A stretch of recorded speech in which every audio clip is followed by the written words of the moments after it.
Bonjour, bienvenue sur Radio Radio. Aujourd'hui, nous sommes à la médiathèque de Lorette de Bocage et nous allons leur poser des questions. Bonjour Sandrine. Bonjour. Qu'est-ce qu'une médiathèque?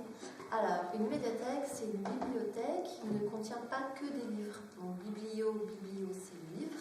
Médiathèque, c'est les médias. Donc, dans une médiathèque, tu vas trouver, en outre des livres, bien sûr, tu vas trouver des jeux vidéo. Enfin, je crois que vous les avez bien trouvés. Tu vas trouver des CD, des livres avec ce qu'on appelait avant les CD-ROM, donc des livres augmentés avec un CD. Tu vas trouver des ordinateurs. Tout ce qui est maintenant Internet et tout ce qui va te permettre d'enrichir le contenu du livre pour travailler, par exemple, j'en oublie, et des films aussi, par exemple, tout ce qui est médias. Qu'est-ce qu'on peut faire dans cette médiathèque à part faire ses devoirs et lire? Alors, tu peux faire tes devoirs, tu peux faire des recherches sur Internet, hein, tu peux venir écouter de la musique, tu peux venir faire des animations. Il y a maintenant, dans les médiathèques, tu trouves une offre, notamment à Loré, d'animation. Je parle par exemple des contes pour les enfants, c'est ce qu'on nous demande le plus souvent.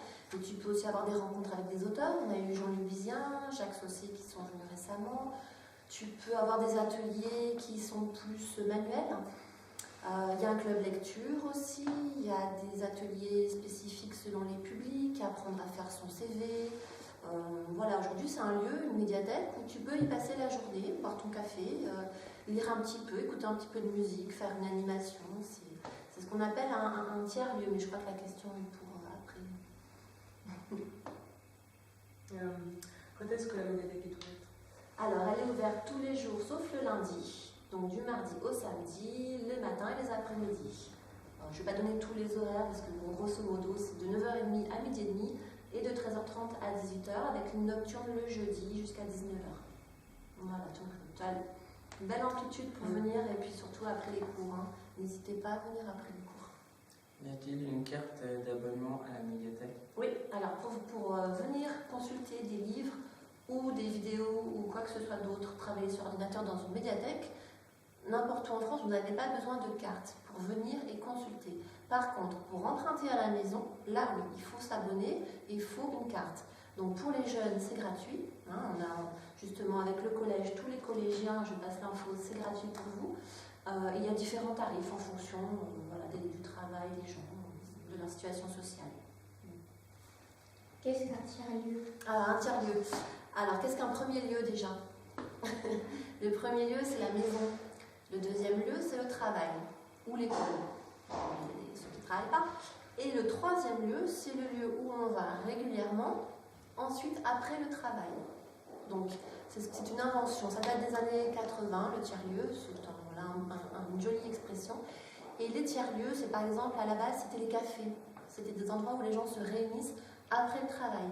Et les médiathèques ont de plus en plus investi ça, le tiers-lieu, puisque justement, on y vient par plaisir, après le travail, pour se cultiver, pour prendre un livre, pour échanger. Voilà, c'est un lieu d'échange après le travail, et le samedi aussi, hein, puisque ça concerne des temps qui ne sont pas dévolus à la famille ou au travail. Donc, et par définition, un tiers-lieu, maintenant, c'est un endroit chaleureux, convivial, où on peut rencontrer des gens tout en faisant une activité différente. Et donc, au niveau activité et tout ça, c'est prévu comment? Eh bien, au niveau activité, ça dépend de l'âge. Donc, comme je disais, il y a des contes à partir des bébés, parce qu'il n'y a pas d'âge pour commencer à apprécier le livre. On a des contes pour les bébés lecteurs. Ensuite, on a des contes jusqu'à 7-8 ans. On a des animations, par exemple pour Halloween, on a eu un atelier où il fallait fabriquer, je ne sais plus ce que c'était d'ailleurs, j'ai un trou, il fallait fabriquer un truc qui fait peur, je ne sais plus, avec des livres. On avait des contes spéciaux qui font peur. Pour Noël, on a eu plein d'animations aussi. On a le club lecture, il y a eu le Fab Lab, je ne sais pas si vous avez vu ça. Le Fab Lab, c'était l'atelier de fabrication numérique. Il y a plein d'animations. Donc, pour ce lieu, probablement des élèves. Ah bah oui, ça oui. Et je reviens sur les ouvertures, du coup, c'est à quelle heure? De quoi?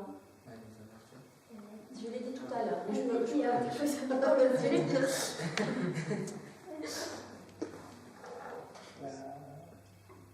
Encore des question, non?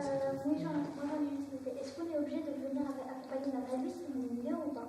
Alors jusqu'à 10 ans, oui, c'est mieux quand même, parce que rester tout seul. Après, à partir du CM2, 10 ans, 11 ans, ça va. Si les enfants se tiennent bien, il n'y a pas de souci.